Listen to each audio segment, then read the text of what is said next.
I don't see people talking about the gut health as part of longevity. Integral. Yeah. And the gut is integral. There was a study done on centenarians, and they looked at, well, what is different about their gut microbiome compared to other people who don't age as gracefully as Right. centenarians? The major difference was the centenarians' gut microbiome had less bugs that cause inflammation, and they had the ability to shut down inflammation.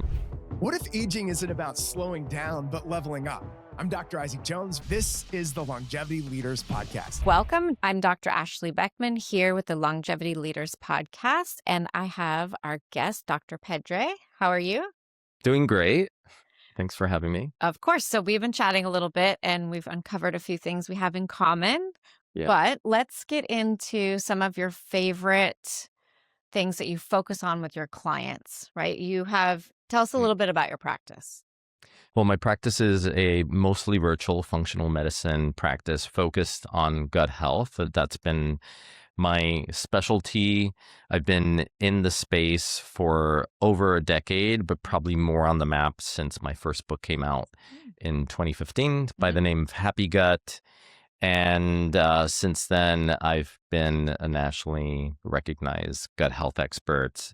Have seen patients from all over and look at the gut as the gateway to the rest of the body. It's kind of like the root system of a tree. Like if you want to heal a tree that's not doing well, you've got to look at the roots. And for the body, the root system is the gut. So I'm a Chinese medicine practitioner. And so we talk about looking at the roots and not the branches. Yeah. And unfortunately, most of traditional medicine is looking at branches only, right? Yeah. And when I first started working with gut health,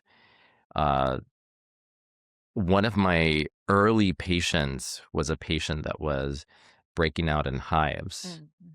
And she had been, at my practice, I had a brick and mortar at the time in New York City, and she had been to some of the top, most respected dermatologists in New York City. And I'm sitting there thinking, how am I going to solve this problem? I'm just a budding functional medicine practitioner. This is like 2007.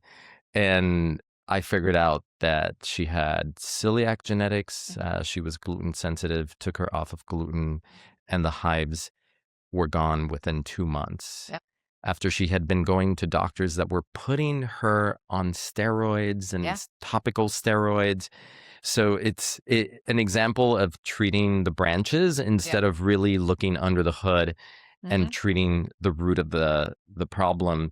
Obviously, that was, early in the early days, the quick wins seemed like I would just get like yes, I'm a rock star. Yeah. And then as you progress and you become more well-known, you start getting the more complex cases. Difficult patients, and you start realizing, okay, this isn't as easy as taking someone off of gluten. No, it's not anymore. way more complicated than that. That was what it was 20 years ago, right? Even with myself, me going off gluten and dairy resolved 90% of my issues until I realized there were some other things going on. But it's not the case anymore, right? We have so many people with complex illness. And we were talking about this a little bit, but mold could be implicated, Lyme, mast cell, histamine issues, and then these viruses that have been around lately and everything associated with that. And no longer are we seeing easy cases. No, not at all. I had a case recently that was referred to me, a patient with obstructive sleep apnea who is an athlete runner like you would never think. And he's working with like a very forward-thinking dental group that deals with obstructive sleep apnea, teaching, like doing tongue exercises and things, because he can't get through the night without taping the mouth. Like it's this whole ritual, and thought, maybe the gut is implicated. But he had, we started thinking about like, are there other issues maybe potentially going on here? And long story short, we discovered that he was full of mycotoxins. and there was mold growing on the door frame to the bedroom. Yeah. Black mold. And his wife also, same thing, Mhm. tons of mycotoxins. And since then, they've moved out of that apartment, and he's doing really great on mitochondrial protocols. But it just shows, like, Yeah. he came for gut issues, Mhm. but it's never just The the gut. gut anymore. I just think, like, that when patients come to me and they say, I have bloating, this, I'm just thinking, oh no, that's Yeah. just the tip of the Right. iceberg. There's a lot more that we need to uncover here. For That's sure. maybe not front vision, because you don't have, people don't come in with a symptom that says, I'm mold toxic. Right. No. And especially because it can be any organ system. And so even all the members in the household that could be exposed, depending on the rooms, you have a child with eczema and hives, or you have a mom who has chronic fatigue and migraines, and then the dad maybe has some sinusitis and chronic sinus infections. And so it presents differently. Yeah, It's hard to pinpoint. everybody has different symptoms, but the commonality is the exposure to the mold, the Yep. mycotoxins in the atmosphere. Yeah. Yeah. So since you have had some clients that have been exposed to mold, right? We see this all the time. And I'd say in my personal practice, it's 95% of my clients. I can only remember 2 people I've tested where nothing showed up from mycotoxins. Yeah. And so it's a huge problem. And a big part of that is coffee, right? It is, especially when it comes to okra toxin. Yes, that's the one, and the most stubborn one to get rid of. It is, What I've seen. it's a retained Yes. mycotoxin, so it requires, like, A lot of work.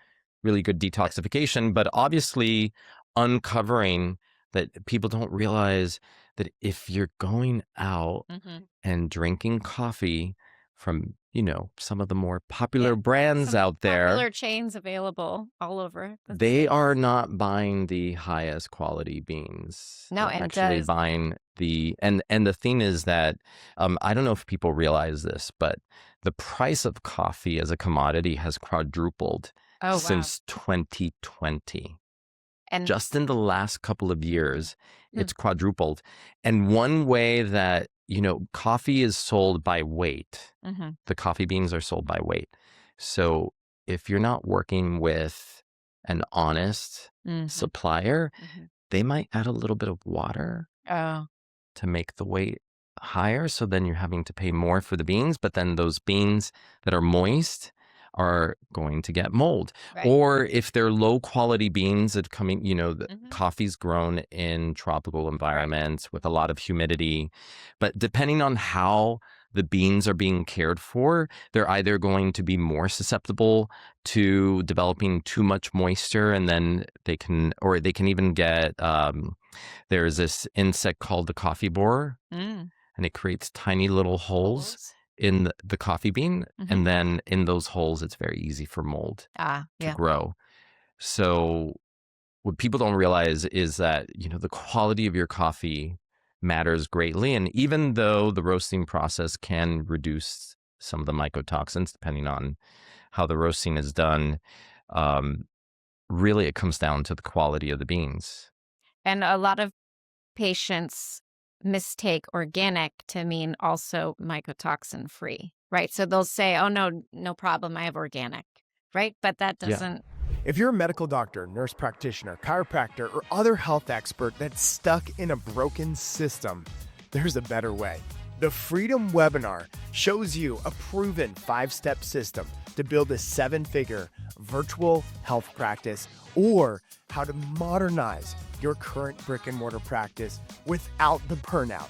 Learn to create high-ticket programs, automated income, residual revenue, and attract clients ready to work with you. Book your $1 million strategy session today by clicking the link in the description.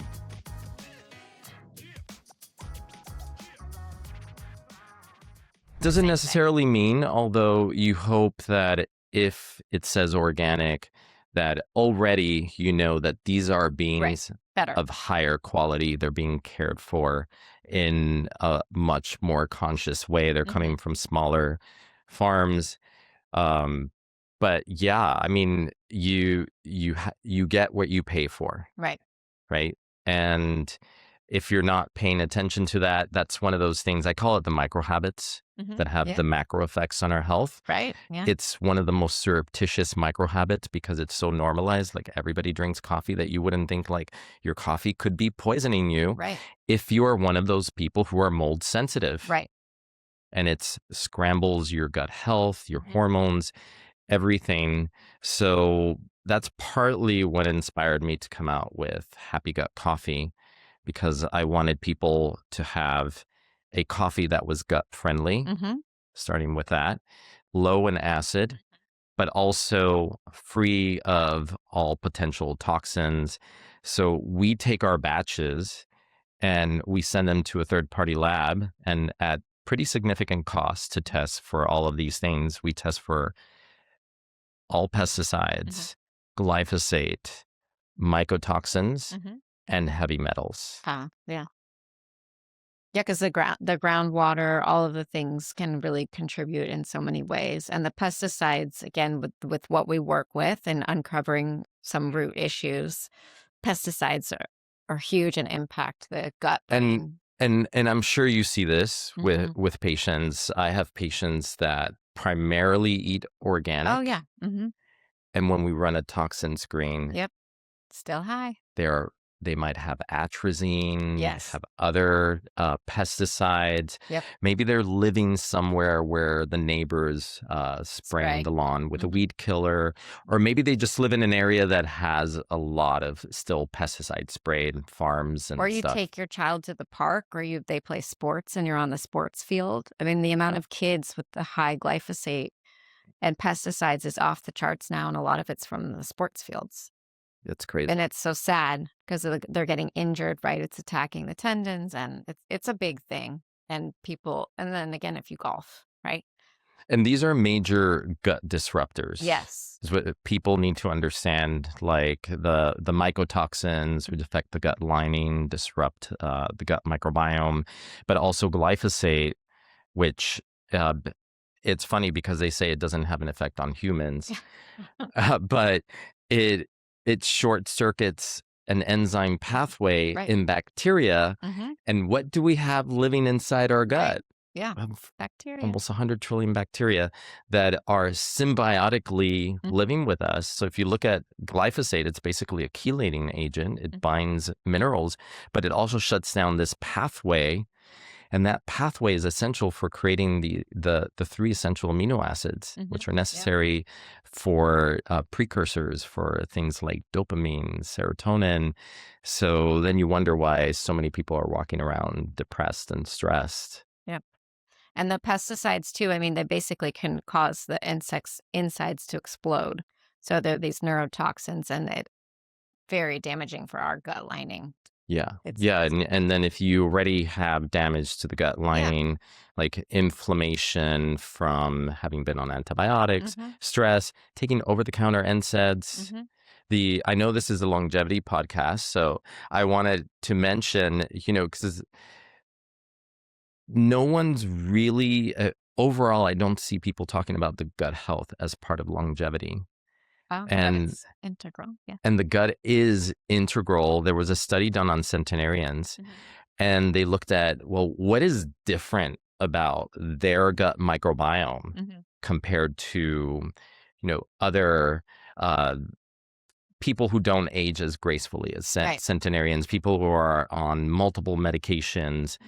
And the major difference was the centenarians' gut microbiome had less bugs that cause inflammation. And they had the ability to shut down inflammation, whereas people, like, compare an 80-year-old who's on 7 different medications, on diabetes, heart disease, all this. If you look at their gut microbiome, it's probably going to have a lot of dysbiotic bugs that actually cause more inflammation.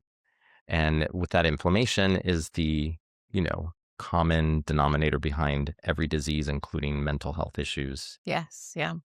Well, one thing too, when at least in our program of longevity, that's why we talk about the kind of the foundations and detox first, because you can't optimize if you haven't gotten those in place. Yeah, and like And the gut so, being the foundation. yeah, that's critical in the foundation stage. And the same with getting those toxins out, right? You can't start to heal up the gut when you have a toxic soup in there.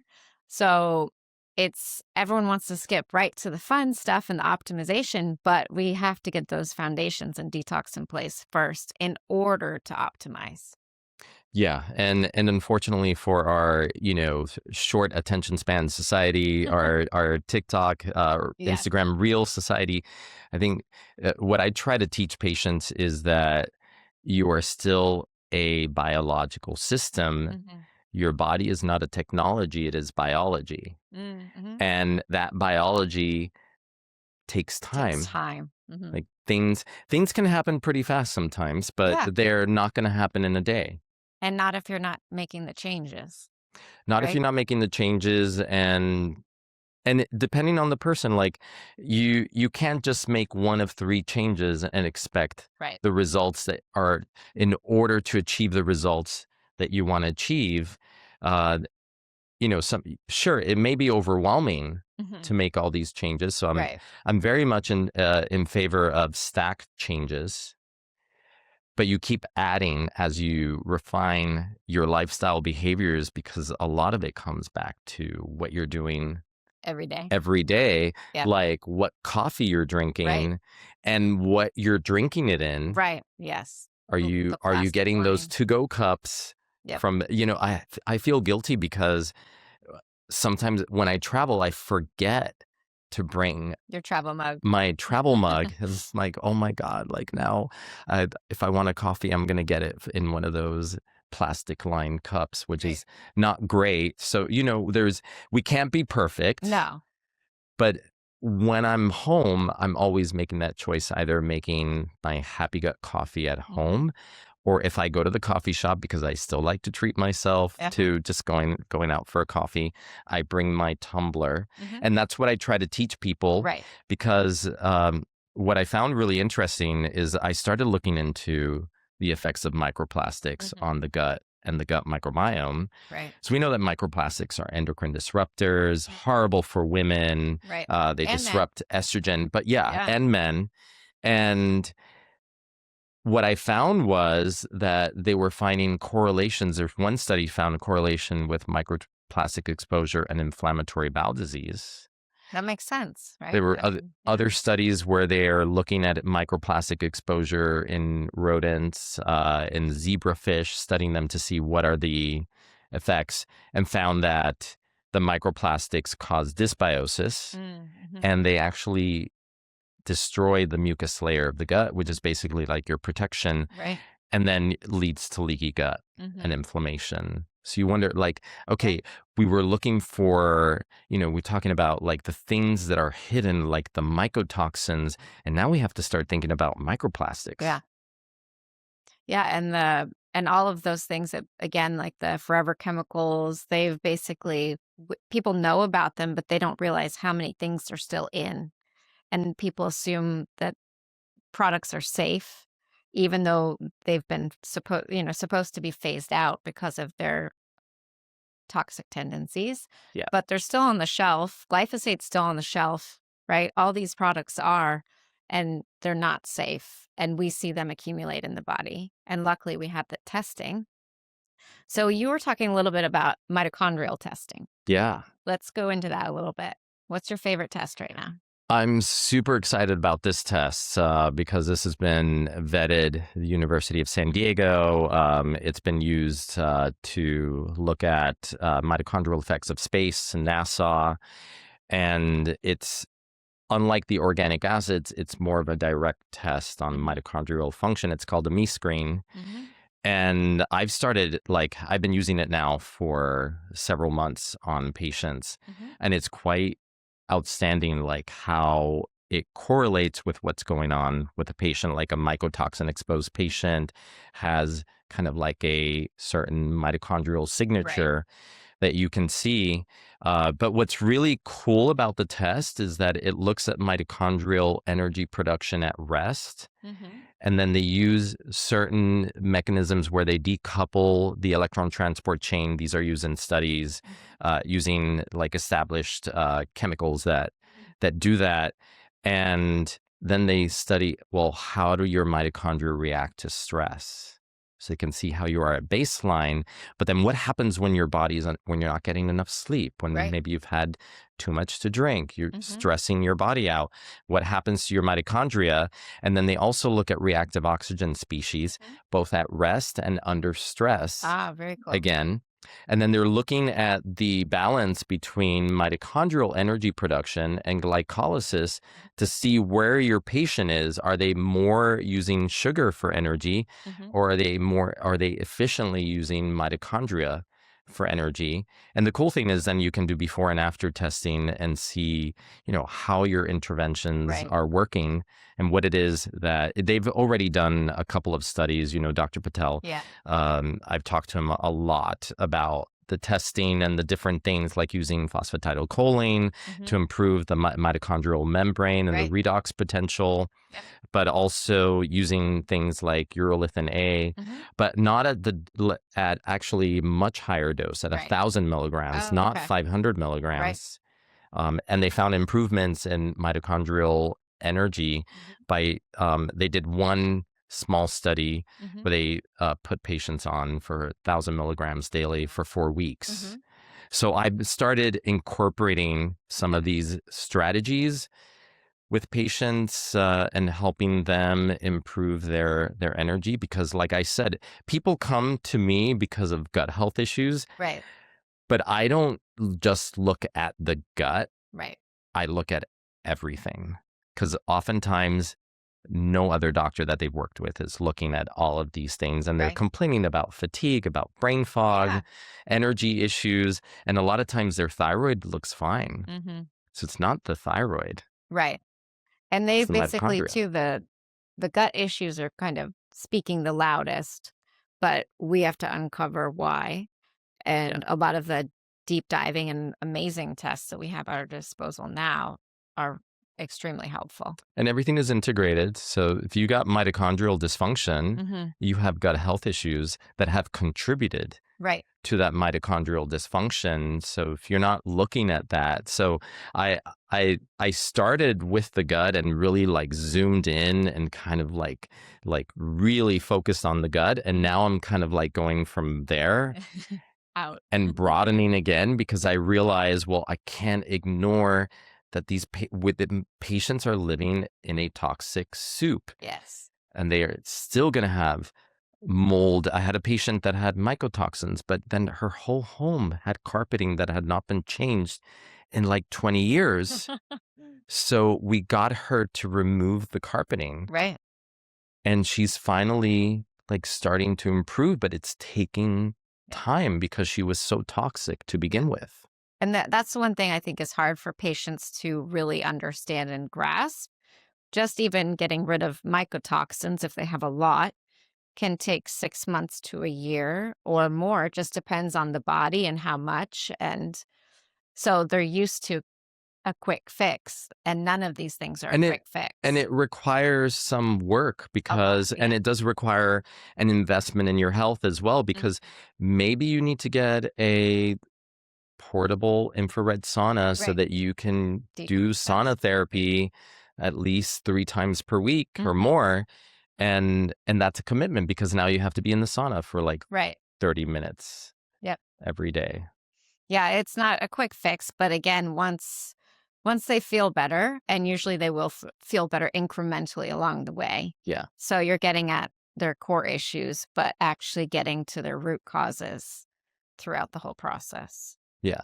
Yeah. What I find is that it is as much a spiritual, mental, emotional journey for the patient as it is a physical journey. Oh, for sure. And usually they're coming in with physical symptoms, but behind those symptoms, there's actually a lot of mental, emotional, and spiritual stuff that needs to be addressed in order for the person to heal fully. Oh, for sure.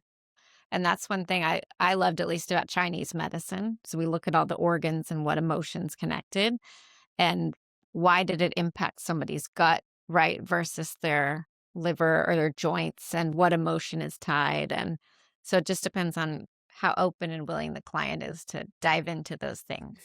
Yeah, 100%. Because some of the work that I do with patients is looking at childhood trauma Yes. and looking at earlier Mhm. versions of themselves where maybe there was a block, there was something that they learned, Right.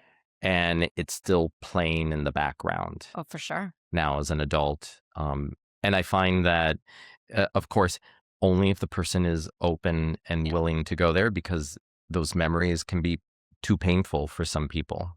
For sure. Well, it sounds like your practice is very integrated. Yeah. Yeah.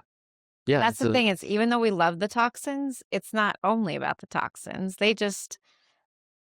There's something we have to deal with and we have to deal with them without the patients because it's just you can't escape them in our world today. No, it is a bit scary because even if you are healthy Mhm. and you're thinking about longevity, you're not going to get there without doing positive things for your health.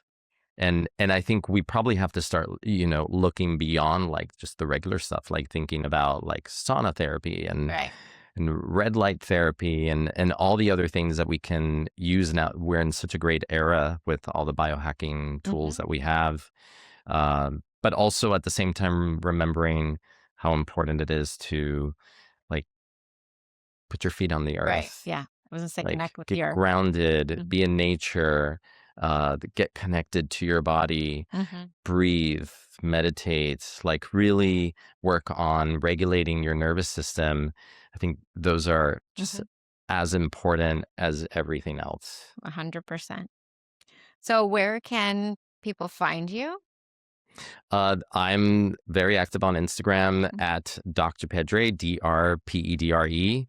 And if they want to check out my mold-free, toxin-free Yeah. coffee that we send to a third-party lab to get tested, and it's been cleared from mycotoxins, pesticides, glyphosate, and heavy metals, happygutcoffee.com. Perfect. Well, thank you so much for joining us. Thank you for having me. Thanks for listening to the Longevity Leaders Podcast. Our Longevity Leaders community is on mission to transform 100 million lives by 2040. If you enjoyed this show, please share this with somebody that you know, especially another doctor or physician, but also click that follow button. Until next time, stay strong and live long.